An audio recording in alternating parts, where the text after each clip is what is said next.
What's going on, people, and welcome to Man Knows Football. You are back here with Guni and the return of Kenny Ken. It has been an absolute minute since he has jumped on the channel. My fault, I've had a lot of things that I've had to do in between, but Kenny, hopefully we're going to have him on weekly, if possible. Obviously, I'm not trying to put you on the spot here, Kenny, but I'd love to have you on the channel weekly. But Kenny, first things first, man, how you doing? I'm good, I'm good because what's happened, right? It's been a long year. Arsenal have basically been. We're up there with Arsenal, then you're down there, and you're up there. And most importantly, as well, is that we're still very disappointed as Arsenal fans. One of the things I think Arsenal Football Club have done, and I think it's very clever, but I raise great objections to this, is that they've managed to sneak in this all or nothing documentary. And I can tell you categorically, Guni, I refuse to watch it. The reason why I refuse to watch it is because it's contrived. Mm-hmm. One, we've got a massive games. Crystal Palace was a massive game. Leicester's been massive, and then we've got Bournemouth as well, a team that's trying to make an impression. In order, they don't want to be a team that's going to go straight back down. Because remember, their rivals in Nottinghamshire are buying everyone. They paid 44 million pounds a player. They still got players coming to the championships. So they'd be up for it. So for me, this all or nothing documentary is all wrong, and it's all about Salah Mikel. But in terms of Arsenal, a lot of people looked at pre-season. They looked at Chelsea, how we won regularly, but Chelsea were, how do I say it, undercooked.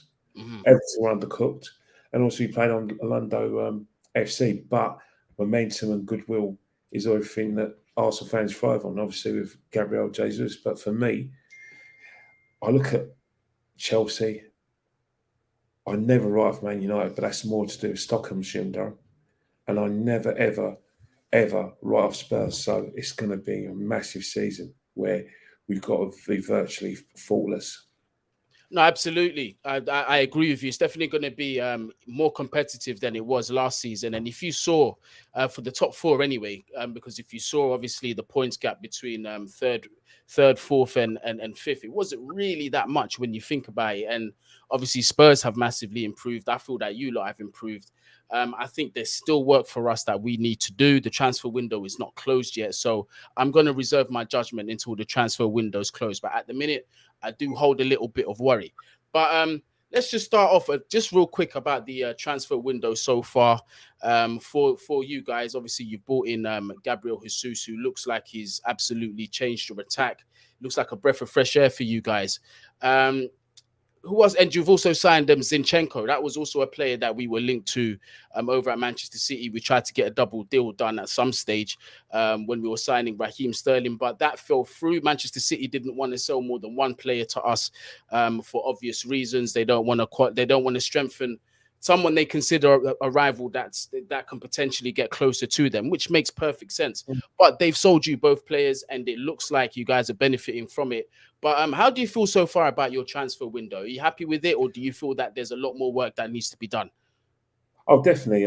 The midfield is still an area of concern because if you take out Thomas Partey out of our midfield, you're basically taking out the whole fulcrum and the whole pivot because there's a guy who supports the attack in terms of he allows Granit Xhaka to keep out of harm's way, and he enables older guards to play good football, and then the defence as well gets protection as well because of his ability to read the game. He's not quite N'Golo Kante, but for me, he is our N'Golo Kante. A lot of Arsenal fans say he's our midfield, but we really need to get a partner alongside him. Granit Xhaka as a footballer, not a problem with him. Don't know him as a person. There's a Granit Xhaka Appreciation Society, but if you look at the athleticism behind what we need in midfield, he's definitely an area we've got a concern. I don't know if you've been watching our games, but I can categorically say that if you were like a coach, you'd be looking at our first half performances and you look at the right hand side of our defence, and there's problems. People are going to say, well, yeah, we won both our games, but Crystal Palace did find our right hand side quite appealing inside Leicester, but they just weren't clinical. So that's an area that we definitely got to look into. I think it's strengthened. I think what Arsenal are doing, they are trying to look at midfield, but it seems like they've been going for wingers. I mean, like I'm hearing Neto from Wolves.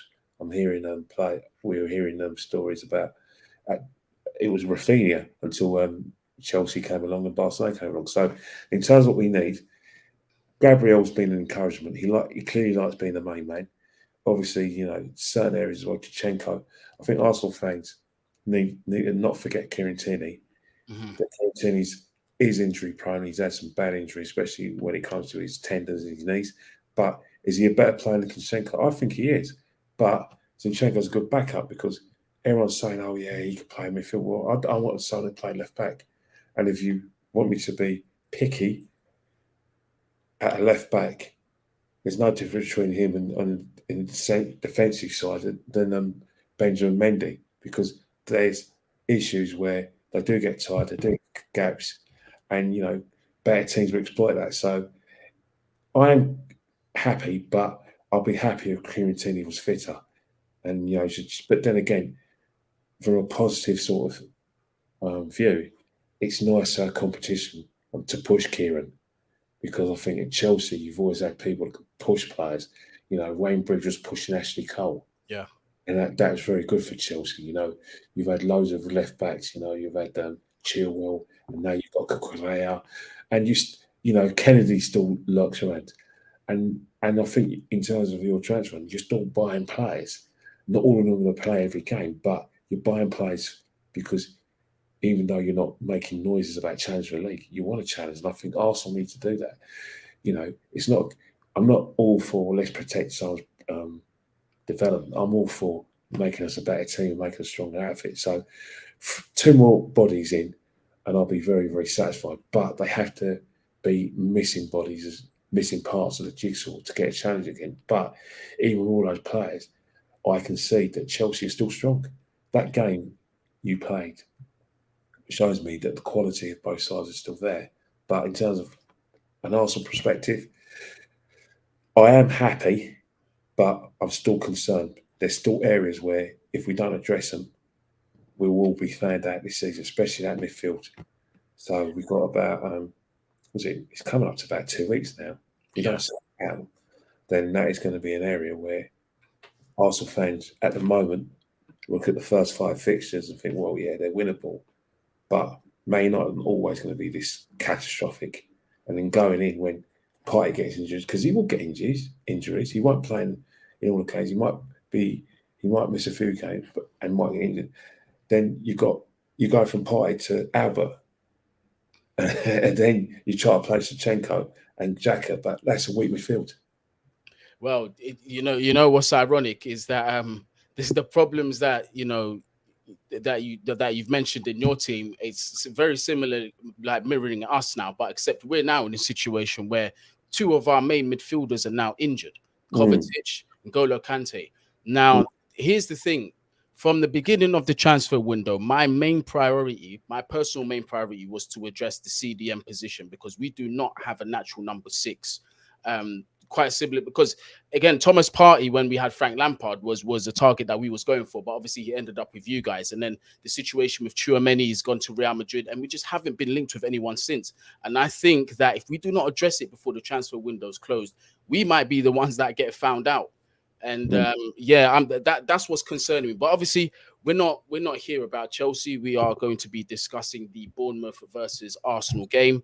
And quite rightly, like you said, Bournemouth, they've just come up to the Premier League, and they always say playing newly promoted teams at the beginning of this season is quite tricky as well because they've got that bounce, they've got that hunger to to prove themselves, and in some cases as well, some of them want to play for a contract to move to a bigger club, and like right now, while the buzz is still there, they're going to be putting in their best performances. We saw them win 2-0 against Aston Villa in their first game. I thought that was a good win for them. The second game obviously was against Manchester City. They lost 4-0, but then that can happen to absolutely anybody. Manchester City can do that from anybody at the top of the table all the way down to the bottom of the table. So I'm not really going to knock them for that one. But going into this game, obviously you guys got your 2-0 victory away at Crystal Palace at Selhurst Park, a place where you haven't really had many results over the years, and you got a 4-2 victory against Leicester as well. So that's 2 wins out of 2, 6 points on the board. Do you think that you can make it 9 this weekend?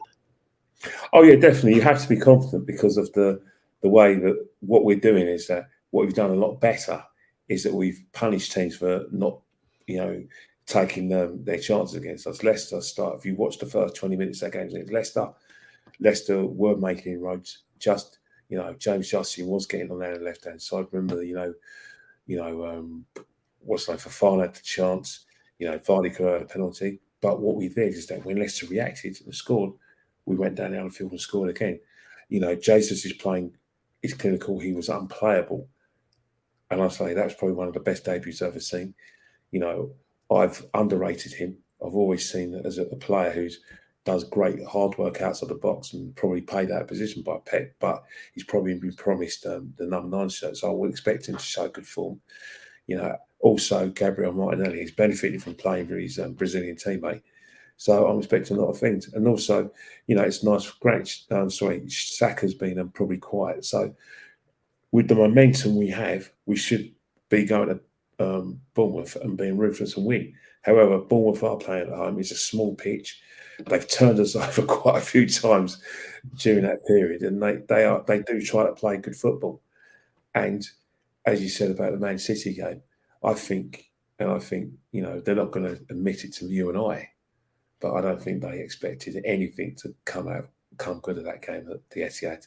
I think those are one of the games where they think we're going to turn up, put a good account of ourselves, but we accept that we probably will get beaten by 4 or 5, but we're not going to let that drain their confidence, because they're going to look at Arsenal, look at our right-hand side and think, you know what, we can have a go there. We know we ain't going to be able to keep them quiet, i.e., Jesus, Martinelli, and Saka, and maybe a Odegaard if he turns up. But they're going to think, well, still, an infinite partnership, even though my guy Saliba's playing well alongside Gabriel, which we wanted 2 years ago. Even you as a Chelsea fan was dismayed that Saliba was loaned out to his native country. But it's all a test, isn't it? Good things are happening. It's only been 2 games. There's going to be, they're going to want to make things interesting, take him down the flanks and down sort of the, what I call it, we call it the flanks, in those sort of areas uncertain, and then they're right inside. So Bournemouth will be confident. They'll be up for it. It's on TV. They're going to think, why not? It's not clear cut, even though we should be winning our games. It's not going to be clear cut. But for Arsenal, if you want to get into the top 4, you've got to make an impression. You've got to win those winnable games, especially at home. No, absolutely. I've got to agree. Absolutely. And I personally think that you're going to get 3 points this weekend. I did say on Troops is back again. I think it's going to be another 3 points for you guys. But just going back to William Saliba. Now, again, like you correctly said, I was very surprised when you loaned him out, because that's a player at Saint Etienne that I used to watch quite a bit, playing alongside Fofana. And he's one of the few centre-backs around. And funny enough, they're French. And it's one of 3 that I've noticed. Fofana, William Saliba, and Jules Koundé, who to me look like all-round football players. They're very comfortable on the ball. They're comfortable in tight spaces. They like to make the right decisions, and they're comfortable bringing the ball out in the back of from the defense, as well as being competent in making the tackles and timing their tackles as well. So that player is, for me, I think the return of him has been just as good as your signing of Gabriel Jesus, in my opinion. But there are rumors that he's not signed a contract yet. Do you know if Arsenal have put a contract offer on the table for him, or are they just waiting a little bit to see? Well, the thing is, I think both parties need to learn how to trust each other. Let's not forget, wherever the circumstances, Mikel Arteta thought the guy wasn't ready. He's now, all he's ever seen for Arsenal is you're not ready yet, blah blah, go alone. He wants to play for the French national side.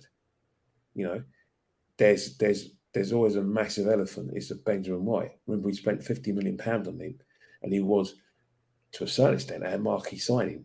We bought a player who's probably plays his best football in the back 3, but we played him as centre half.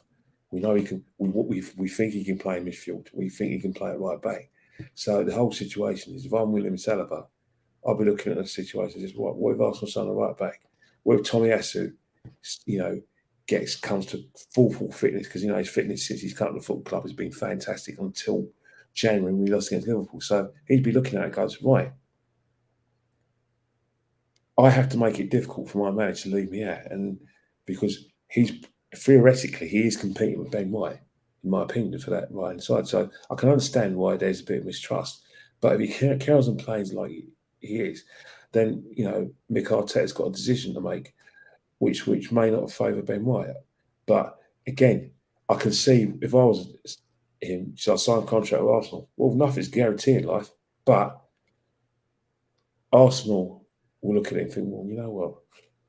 He looks like $1 million for us, and we do probably have to balance the books, even though we spend a lot of money. This could be an asset we can sell. He could think, well, you know what?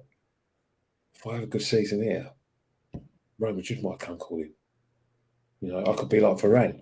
So, it's hard for players to commit. We've got an similar issue with Saka. Still hasn't signed a new contract. We think he's going to sign, but again, he's going to look at the whole situation and look at where he's finished, because theoretically he hasn't been playing Champions League football for 4 years. The same with this lad. So there's loads of reasons why a player wouldn't sign. People say players, they don't care as long as they're getting first team football and getting big money. And theoretically that is correct.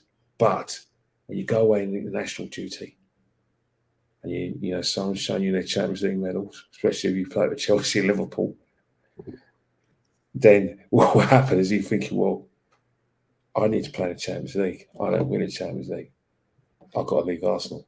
I need to play every game I get in the first squad. I've got to leave Arsenal because my manager is playing me now and I'm playing well.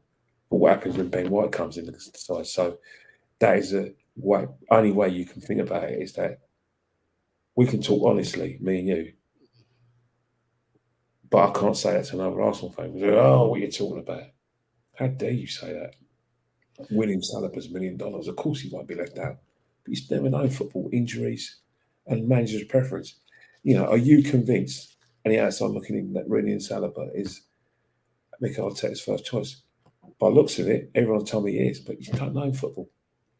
We're 2 games in. Well, going into the 3rd game, so we're still very premature, And that comparison with Ben White, and I think you're 100% right. I think because for me it's night and day. There's no comparison in that centre back position between Saliba and Ben White. Saliba is leaps and bounds ahead of him, but then it's that £50 million price tag, because it's not only pressure on the player, it's also pressure on the manager, because he's got to prove that he's got to be vindicated for that decision. Otherwise, there's going to be hell to pay from the fans and also from the board as well, potentially. But going into this game this weekend, what do you think of? I know you mentioned that the right hand side looks quite vulnerable for you, but where do you think the danger is in that Bournemouth team that you've really got to look out for? Like, what area of the pitch do you think you've got to be careful in? Well, the thing is, you've got to think about set pieces. They do try to break it down, but at the end of the day, you've got to play like Dominic Solanke, your old boy. Yeah, he's gonna think, right, I'm a big physical lad. Williams, I'm going to try and, they're probably going to get William, got 2 big lads at Arsenal. I think it'd definitely be set pieces, because that they're a team that try to get on the floor. They're not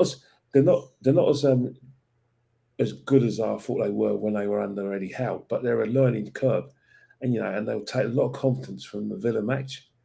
So for me, I think that's the area where I think they are going to try and hurt us. And because I don't think that they've got the pace and the counter attack, they've got experience. They've got to try and win the midfield.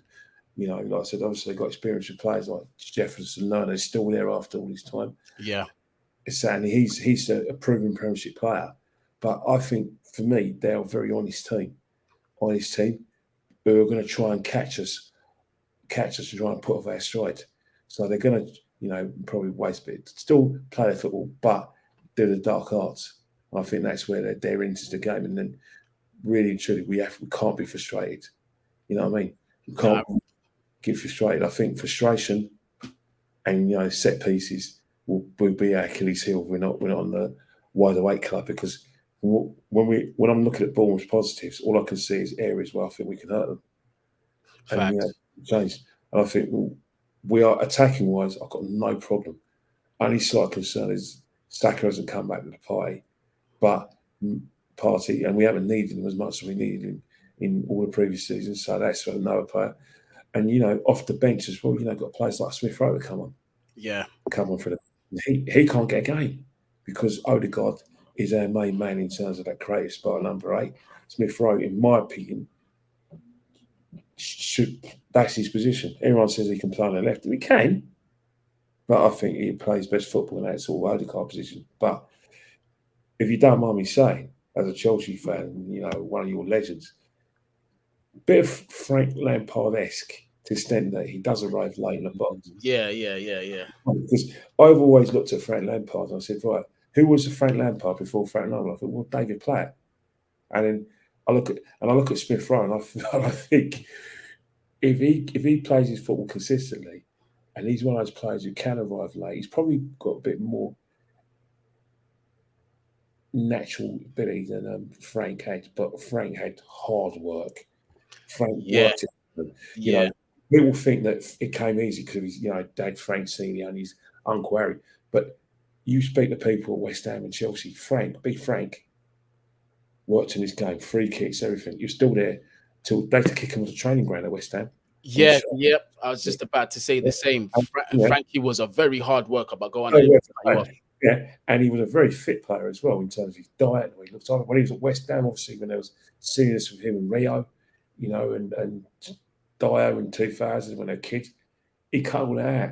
And I think I'm not saying that Smith Rowe hasn't got those foibles, but if he wants to be a good player, look no further at Big Frank. Keep on working again, because his chance will come.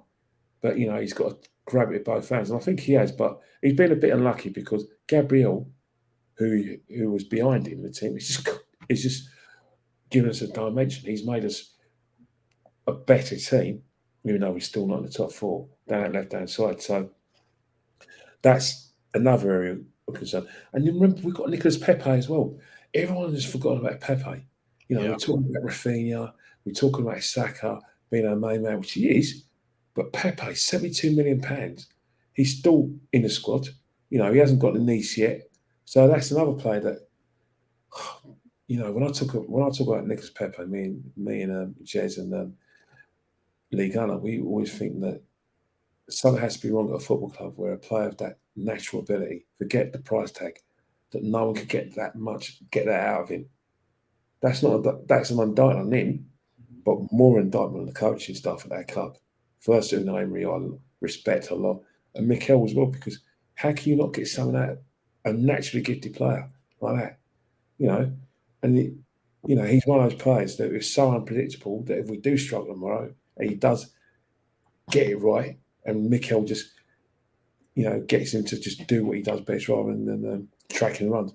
He's another player that can come on the bench. So that's why we've got the players now in not so much the midfield, we've got the players who can hurt teams. So that's why everyone's talking about what's dangerous for Bournemouth. And I'm thinking, yeah, they do have danger. They're playing at home. They've got a small pitch, but we should be beating Bournemouth on the basis of the players on the pitch and the players that come off the bench.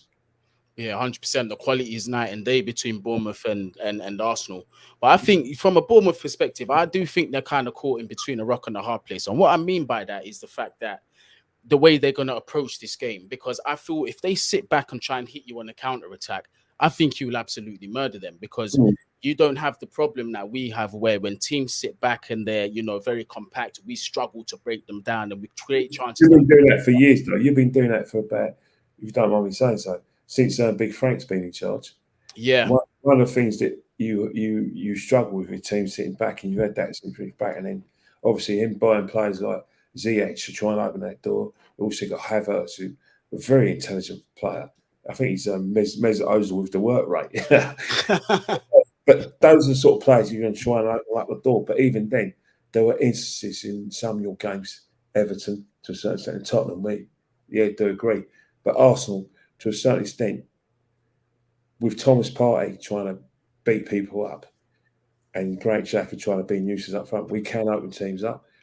Man, this is why I love talking to you, Ken. This is why I love talking to you, Ken, because this is exactly what I've been saying. And I've been getting so much stick from certain fans who say, oh, you need to trust Tuchel. This is why he's Chelsea manager. You don't know what you're talking about. No, we need, because you see that role that you're talking like Thomas Partey does. He's essentially a facilitator for these players to go and focus on their natural talents and do what they need to do, because they know. But Kante Kante's used to be out for that, but I 2 think months now. He's out for well, 2 months. Kante's become a very interesting. Well, the thing is, you've got to remember, Kante is very much your Thierry Henry, not in terms of his ability, in the fact that you ran him into the ground. We ran it on me at the ground. So by the time he went to Barcelona, he wasn't. He lost probably half a yard of pace, which is vital for a goat like that. But in terms of Partey, he because you call him free lungs. There's a time when the engine started to run, and I think it started to run out a bit under Big Frank, and also definitely on Thomas. And I think there is a reliance. Kovacic does a really, really good job as well, where sometimes he can be. If you don't have to pay punts in every game, but again, you're trying you keep on simply going back to RLC, Ruben Loftus-Cheek. But if any player, I think that could probably you don't try him in the right position for me. You play him up further forward because he's got a lot of skill. He's a big lad. He's got good engine. He's got quick feet as well. I've never understood why Chelsea have never played him in that sort of battering around midfield and trying to, because I think the ability's there. Well, we have actually tried it a couple games, and we do get bypassed, because the thing is with RLC is the fact that sometimes he does hold the ball for too long, and in areas where if he loses possession, he's going to put a lot of pressure on the defenders behind him, and that's not exactly what you want. You know what I mean? But in terms of what I was going back to what I was saying about Bournemouth being caught in between a rock and a hard place. If they sit back, you guys up top, your movement is absolutely excellent. You're just going to figure out a way to unlock their defense, and especially with Gabriel Jesus, he highlights that. I mean, one of the things that I watched from him, not just the finishing, by the way, because the finish that he in the last game where he put it top corner was absolutely out of this world. We didn't see that coming. Yeah, exactly. Nobody did. But his movement is just brilliant, and you already had good movement up top. So with that, it's just extra lethalness. But at the same time, them being at home, if they're tempted to, and say, you know what, let's go and put the game towards Arsenal, you lot are just as capable of either hitting them on the counter attack, or if they catching them on the high line. And if you catch them on the high line, they're going to get murdered, because your pace up top is just ridiculous, and you've actually got clinical finishes. So personally, it's going to be interesting to see how Bournemouth approach this game. I don't see how they're going to get a win from this. I'd actually be very surprised if they even got a point from you guys. You never say never in football. Yeah, especially in the Premier League as well. Definitely, especially in the Premier League. But going into this game, before we wrap up, because I know you're on holiday right now in France, enjoying the life over there. Let's just get into the lineups and your score prediction before we wrap this up. Team picks itself, really, because we know Ramsdale's going to play in goal. We know at right back it's been Benjamin White. We know at left back it's going to be Shevchenko, because Kieran Tierney and Tomiyasu, respectively, are not ready. Don't even look ready as well. They look like in their legs that they've got probably about at tops 20, 30 minutes in them.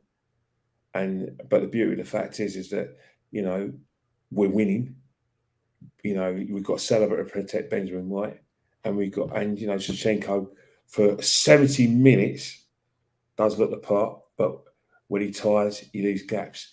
But the defence picks itself, because William Saliba, Arsenal fans, we're really, really in love with this player. And then we've got Gabriel, we love. And then midfield picks itself again. Thomas Partey picks himself. Grant Xhaka picks himself. He's benefited a lot with having Thomas Partey. In fact, he looks like $1 million, which to a lot of Arsenal fans he isn't. And then you've got the captain, Odegaard. The front three extremely picks itself. Everyone talks about Jesus and Martinelli, but one of the things is that Saka still scares the life out of the opposition. Yeah, absolutely. I was at the Crystal Palace game, and I could tell you categorically the fear on the faces of the right back, like Klein, and even Gay as well. To a certain extent, it's that he's one of those players who's very, very quick when he's in the ball. But when he gets in that box, oh my God, defenders fear, because they don't know if he's going to shoot, they don't know if he's going to do a pass, and they don't know if he's even going to box, because he's got acceleration that goes in the box. So to this day, he's still our most dangerous player, because even though Gabriel Jesus has got that, and Gabriel got that turn of pace, and Brazilian unpredictability. This guy is a very direct player. There's a reason why Mikel's basis had this sort of policy, in my opinion, that will Saka and he'll win the game for us, because there's a method to that madness. Because Saka scares the life out of players.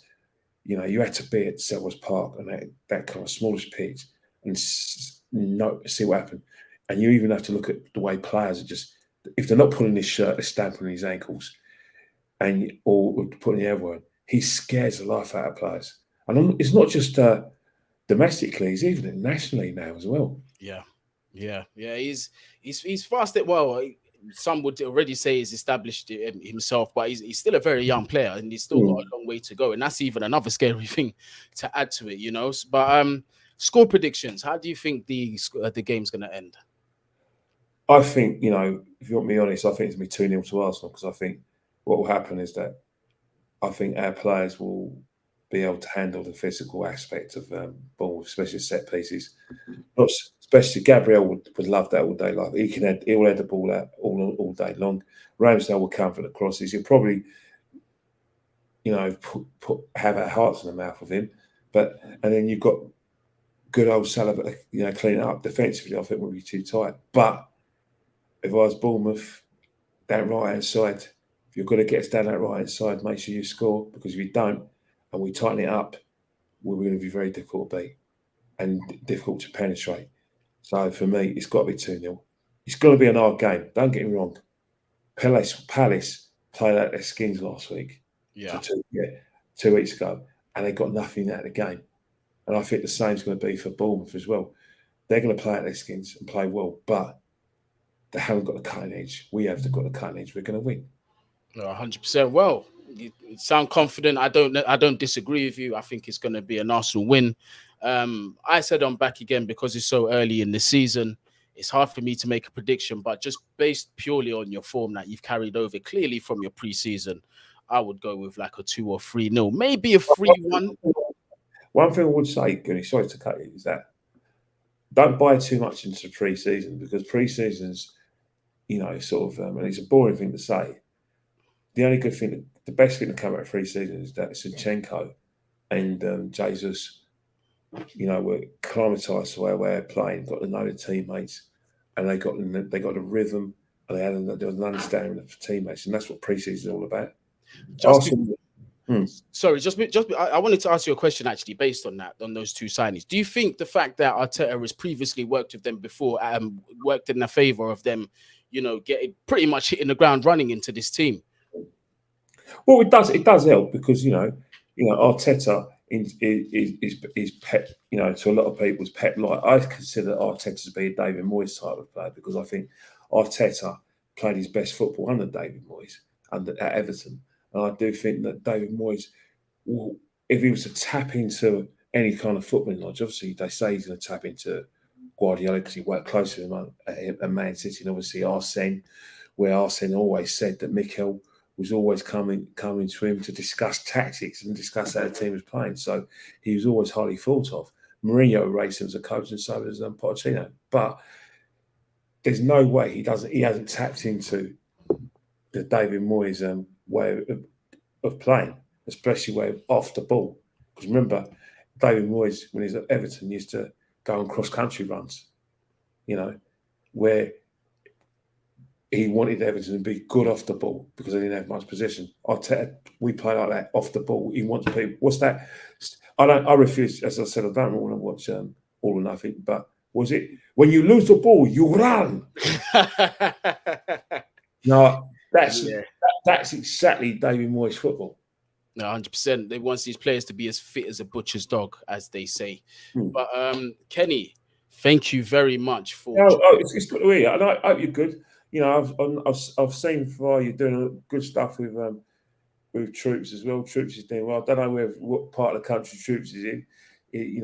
I have to go on his Instagram. I don't know. He's in Tenerife right now. He's doing his part 2 of his honeymoon, but this time with the wife and kids this time, because it was brilliant. only him and the wife over in Jamaica, and obviously he didn't want to leave the kids out, which I think is a lovely thing that he's done. That's And he nice. wanted to share a moment with the kids, so they're enjoying their life there over in Tenerife. Well, But there was no honeymoon in Jamaica, mate. Troops wanted to go and enjoy independence, mate. 60 years independence. There was no honeymoon there, man. That's the real reason. I checked the dates, and Jamaica's 60th year of independence was in July. Yeah, he was there for it. He was, and no doubt was he celebrating his arse. Yeah, I checked the dates before. Of course, it's a honeymoon, but I love Troops well. Yeah, proud of Jamaican. No, but yeah, exactly. The guy is very proud of his heritage, which is a great thing as well. Also, Zars doing pretty good as well. Yeah, Zars is a great guy, and I love the club. They enjoy it, so and their show is fun. You know, I think what's happening is that there are times when I do watch it that you're Mo Gilligan, and you know one of them's Big Nasty, because you know. But that's the thing, you know. Remember the Big Nasty show. Obviously, you were probably in the United States, but you know, Big Nasty was meant to be his show. But Mo Gilligan was a straight man who with the ideas. I'm not saying that they don't know their football, but you know your football as well. No, definitely, I appreciate that, Ken, 100%. But Kenny, where can the people find you if they want to find you on social media? And also, aside from obviously our friend Lee Gunner's channel, you do feature there quite a bit. We've got to get Lee back on the show pretty soon. But I'm sure he's refreshed his battery. You know, he'll definitely collaborate with you again. Oh, 100%. In terms of Instagrams, I have so much fun on Instagram because the Instagram public are just brilliant. Well, to me anyway, and it's Kenny Ken 1972. I do Twitter, but I think Twitter's got to a certain extent where perhaps it's got a bit too political. I think political that you can't have a discussion. You know, people, you know, take the name Twitter into way. Some people are too sure of their themselves and say things that are hurtful and I find quite offensive.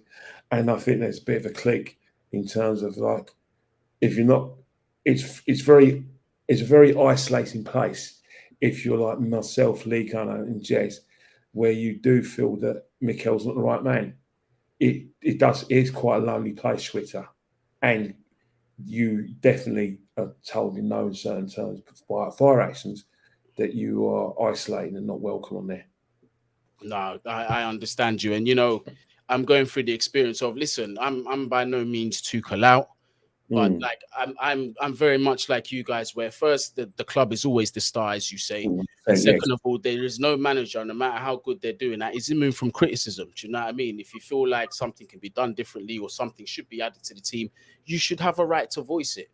Because as a fan, you know, like for me, I've watched countless Chelsea games. I've been out of the UK for almost 10 years now.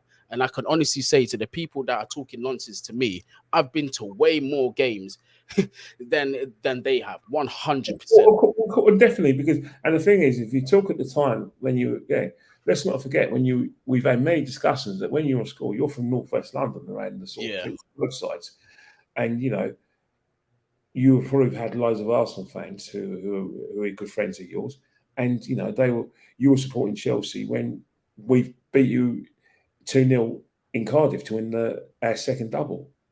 Yeah, you know, those days we used to hate going Highbury, man. My goodness me. Anytime we used to face Arsenal, it was like, we're not getting nothing out of this. As well, Abramovich's first season, you know, you bought all those players, and we went in the miserable. So you would have had Arsenal fans giving it to you, and then I'll tell you one thing, you got your revenge and more since then. It was that Wayne Bridge moment that just changed everything. That was when we now know that, although we didn't accept at the time, that Chelsea usurped as London's biggest club. And I'm not saying historically, but you can't argue with Chelsea's success. 2 Champions League finals, 2 Europa Leagues. You know, how many was it? About 5 Premiership titles. The FA Cup You know, they probably the only reason why they didn't win the FA Cup a couple of times was when we had Anthony Taylor as a referee. But you know, Chelsea are a machine when it comes to winning trophies. You know, since Abramovich has been at the club and now he's left, you've won more trophies than any other team, including Man United. So Yeah, exactly. Well, Manchester City are on a quest to usurp us as yeah, well, and they look unstoppable currently. Adding your Erling Haalands and so on and so forth. well, But I Ken, think that's why you've got reservations about Tuchel because you know I without a shadow of a doubt, Chelsea fans after you won a European Cup, the next cabinet rank was the league, and yeah, you way outside that. yeah, exactly. And people got to understand that cup competitions and 38 games in a season are two completely different things. It's different types of football together. In a cup competition, it's who's better on. Well, not entirely, but it's more who's better on the day. Whereas the 38 games, you're going on form and depth of your squad and, Oh, and yeah, keeping your definitely. players fit. Can't deny it. Yeah, Can't deny it. You know, you were underdogs in my opinion for the two Champions League finals you won. yeah, You won. yeah. You We, won. we yeah we got it over the line. Yeah, exactly, exactly. Yeah. But people, you can find Kenny Ken's details down there in the description. All of them are clickable, so don't be lazy. I'm not asking you to copy and paste. All I'm asking you to do, hit that description button, hit the links, give Kenny Ken a follow. I'll put both his Instagram and Twitter on there. And as for me as well, and Man Knows Football, all of our details are all down there. All of them are clickable links. People, I'm about to say, make sure you smash that like button, smash that subscribe button as well. We are under 40 subscribers away from 13,000 subs. So Yes. help us get there. A year ago, how many subs you want a day? Actually, have I been under a rock? You didn't have that many subscribers a year ago. This time last year, I believe we was on about 6,000. 6,000, Bloody hell. something like that. So yeah, we've put in a lot of work on this channel, man. Well, But then congratulations, mate.